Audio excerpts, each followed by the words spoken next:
Thank you, Carl. Thank you for your eloquent words. Thank you for that overly generous introduction.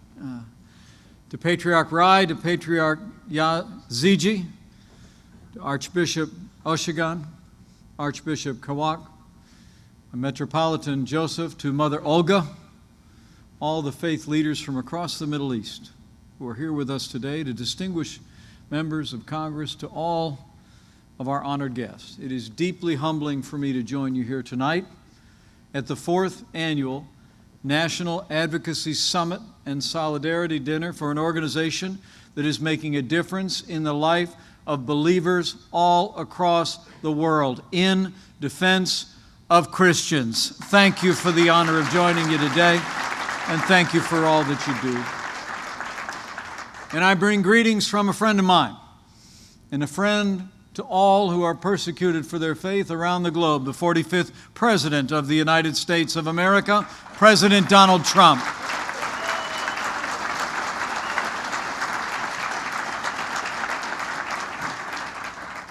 The President asked me to be here tonight because we both believe, along with all of you, that American leadership is crucial to securing the future of Christians in the Middle East and to protecting all who are persecuted across the wider world. And under the leadership of President Donald Trump, I can assure you, the United States of America will always stand with those who suffer for their faith, and we will always support them in their hour of need.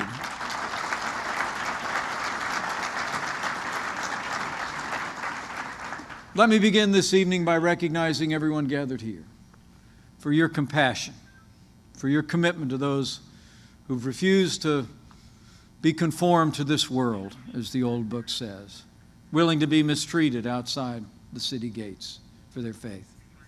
To Andrew Doran and all the members of In Defense of Christians, thank you. Thank you for your leadership in this noble cause. The Bible tells us that we'll know followers of Christ by their fruits. Since the founding only 3 years ago, your work and your testimony has been evident for all to see.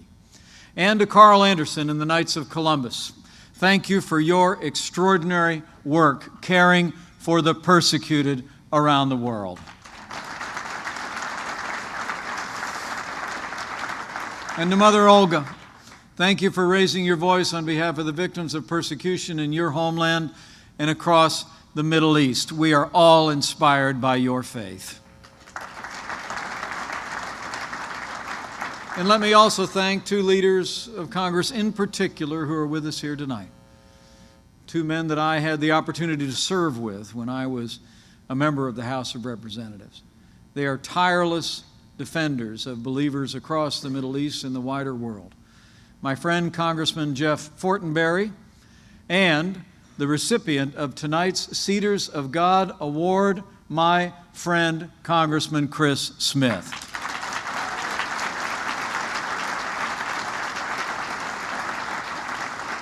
And finally, allow me to thank all the faith leaders who traveled from near and far to be with us tonight.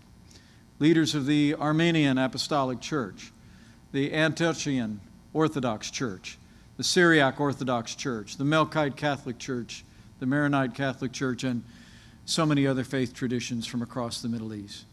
I had the opportunity to meet with many of these leaders at the White House not long ago.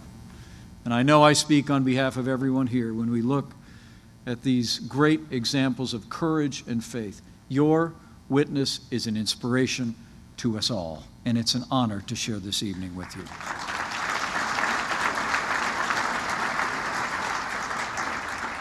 Truthfully, we're here because of all of you. You know, the Bible tells us that all who desire to live a godly life in Christ Jesus will be persecuted. And the flocks you shepherd are among the most persecuted in all of the world. This is largely what brings us here tonight. Nearly 2,000 years ago, the disciples of Jesus left their home country. They left their land, radiating outward from Israel in every direction, bringing with them the good news that is proclaimed to this day. But sadly, today, Christianity is under unprecedented assault in those ancient lands where it first grew. In the mountains of Syria, the valleys of Lebanon, on the plains of Nineveh, the plateaus of Armenia, on the banks of the Tigris and Euphrates, the delta of the Nile. The fathers and mothers of our faith planted seeds of belief.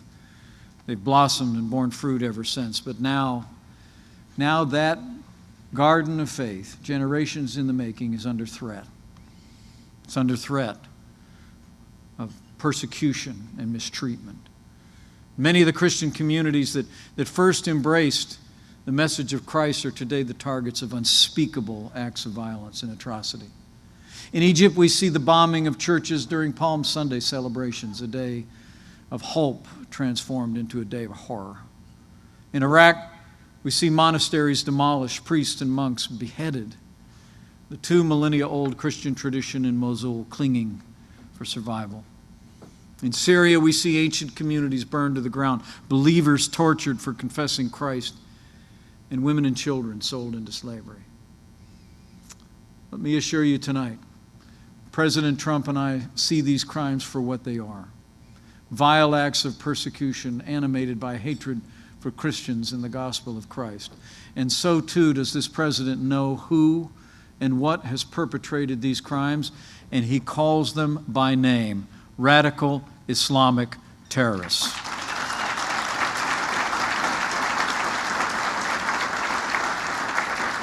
The practitioners of terror seek to stamp out all religions that are not their own.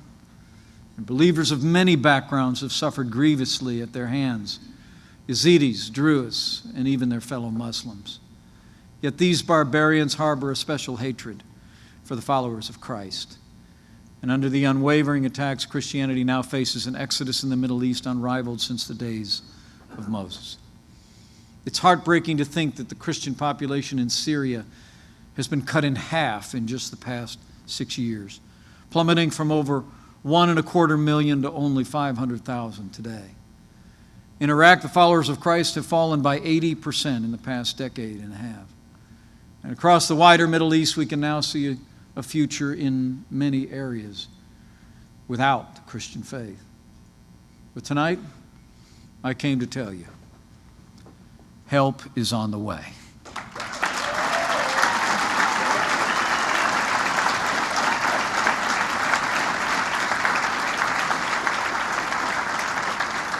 President Trump and our entire administration are working tirelessly to protect these ancient communities.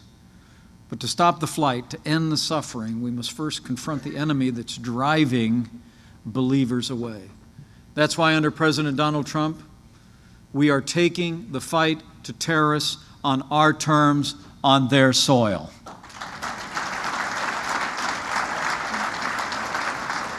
The truth is, radical Islamic terrorism is a hydra with many heads.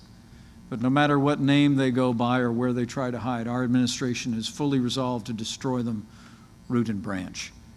And nowhere is our resolve more evident than in the fight against the embodiment of evil in our time, ISIS. That brutal band of savages shows a viciousness unseen in the Middle East since the Middle Ages, attacking any and all who reject its apocalyptic mania, like a young woman named Kalia. Kalia is a follower of Christ in her mid-50s. The Knights of Columbus have told her story to the world. She was taken hostage in her homeland of Iraq, and during her captivity, the terrorists of ISIS demanded that she convert. They held a gun to her head. They held a sword to her neck. But steeled by her faith, she refused. And with that faith, she fought back. She was beaten for her fearlessness, threatened with death on a daily basis. But as she told her captors, Jesus had died for her, so she was willing to die for him. Kalia's faith is an inspiration. It carried her through this terrible ordeal. She still lives, but tens of thousands of fellow believers and those from so many other faith traditions have lost their lives at the hands of ISIS. Well, under the leadership of President Donald Trump, be assured, this administration calls these vicious actions by ISIS what they truly are. They are genocide, and they are crimes against humanity, and we will call them what they are.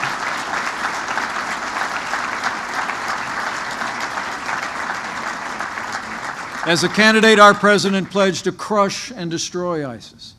And today, thanks to the courage of American armed forces and the resolve of our commander-in-chief, I'm pleased to report that ISIS is on the run.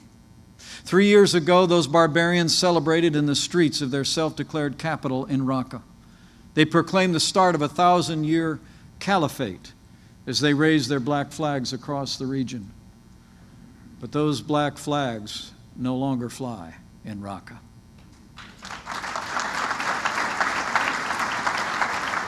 Just last week, American and allied forces liberated Raqqa. And across Syria and Iraq, the caliphate is crumbling. You can be assured, we will not rest, we will not relent until we hunt down and destroy ISIS at its source, so it can no longer threaten our people or anyone who calls the Middle East home.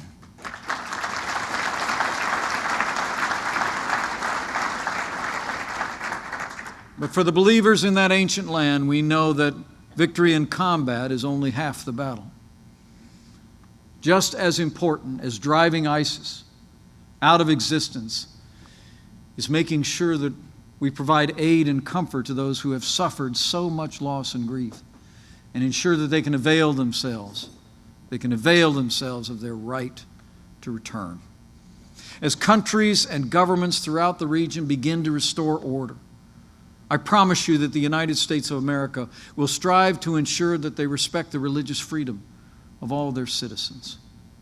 The right to worship according to the dictates of our conscience is at the very heart of who we are as Americans, as men and women created in the image and likeness of God. And protecting and promoting religious freedom is a foreign policy priority of the Trump administration.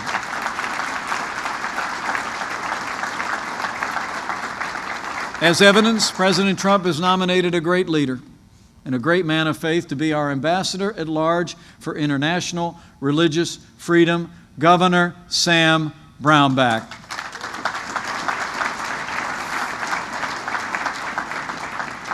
And under this president, you can know with confidence that America condemns persecution of any faith in any place at any time, and we will stand against it with all of the might of this great nation.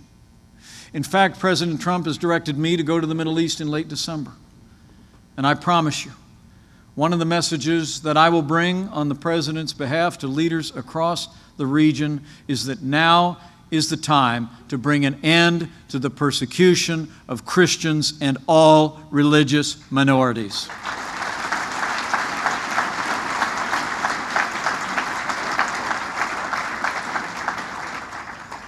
And as we begin to see the tides of terror recede, I can assure you that President Trump is committed to help persecuted peoples reclaim their lands, return to their homes, rebuild their lives, and replant the roots in their ancient place of birth.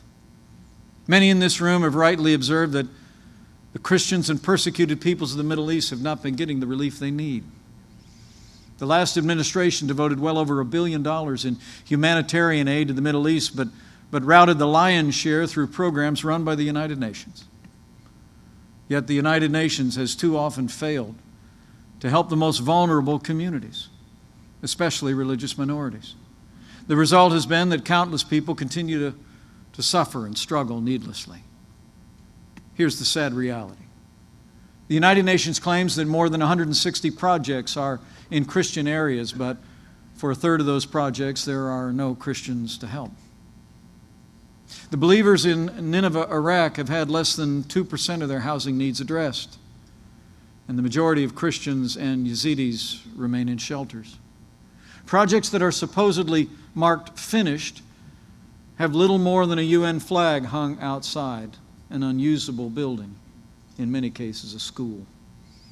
And while faith-based groups with proven track records and deep roots in these communities are more than willing to assist, the United Nations too often denies their funding requests. My friends, those days are over.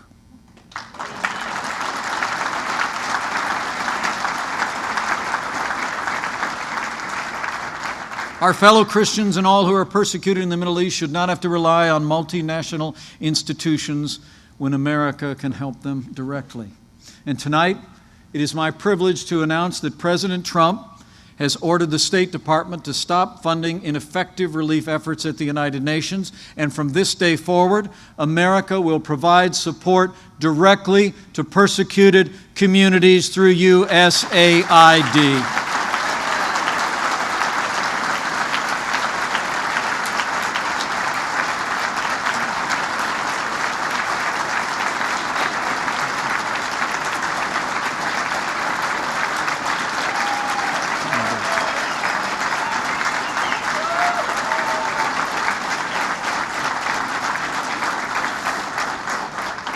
We will no longer rely on the United Nations alone to assist persecuted Christians and minorities in the wake of genocide and the atrocities of terrorist groups. The United States will work hand in hand from this day forward with faith-based groups and private organizations to help those who are persecuted for their faith. This is the moment. Now's the time. And America will support these people in their hour of need. We stand with those who suffer for their faith because that's what Americans have always done. Because the common bond of our humanity demands a strong response. And so as a nation, we pledge to support them in these trying times and every day.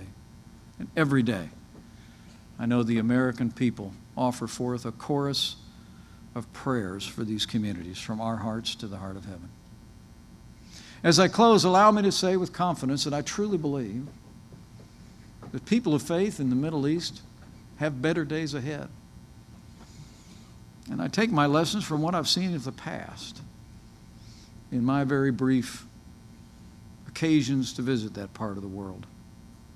It was a little over a decade ago, back in 2004, I took my first trip to visit Iraq. I was a member of Congress at the time. I traveled with a group of my fellow congressmen right after initial combat operations had come to an end. It was a remarkable experience for me to see what American forces had brought about, liberating Iraq from the tyranny of Saddam Hussein. But the experience of meeting with community leaders and political leaders and so many others was moving to me, to say the least. But I'll never forget my experience in a southern city in Iraq called al-Basra. I'll never forget what I saw there. We walked along the city streets, still recovering from years of oppression and tyranny and the ravages of war. But I watched an encounter that took place as we arrived at a small building between a local Muslim imam and a Christian bishop. And as I stood by, I saw the two of them embrace one another warmly. And the interpreter who was with me started to tell me that they were speaking about the condolences that the imam had conveyed to the bishop with the passing of the bishop's mother. And it was obvious to me that there was strong connection between the two. Well, this small town boy from southern Indiana watched with admiration at this encounter. And I turned to the person who was seeing us through from the State Department, and I said, that's wonderful to see. And I said, how long has there been a Christian church in al-Basra? And he smiled and said, about 1,500 years. My friends, in that moment, I saw the beauty of what that part of the world has been for millennia. A place where believers of so many different backgrounds have lived together in peace and in community, and I believe it can happen again. It can be a place again where disparate faiths are flourishing, uncorrupted by the cancer of violence and fanaticism. I saw a place where everyone could, as the old book says, sit under their own vine and fig tree and none could make them afraid. I believe it'll be again. So tonight, standing before all of you, I do believe that part of the world can and will be that place once more. I say this with confidence because I look out at all of you and I see the compassion evidenced in an evening like this, the impact that you're having all over the world. And I say it because I have faith. I have faith in the good people of America, in the president that they've elected, the Congress that represents them, that together we will continue to stand with people of faith across the Middle East and that wider world in their hour of need. I have faith in those courageous believers in those ancient lands, that they will persevere through this crucible of persecution, that they will again find their way home with renewed hope and strength. And finally, I have faith because I'm a believer. And I believe that he who said that when you pass through the waters, I will be with you, that he who said, I will never leave you or forsake you, never will, that he will stand with his people wherever they are, in this country and in all the countries that are in our hearts this night, and will see the faithful through these troubled times. I truly believe that he himself will breathe new life into the community of Christ in that corner of the world where it all began. So help us, God. So God bless them. God bless all of you, and may God bless the United States of America.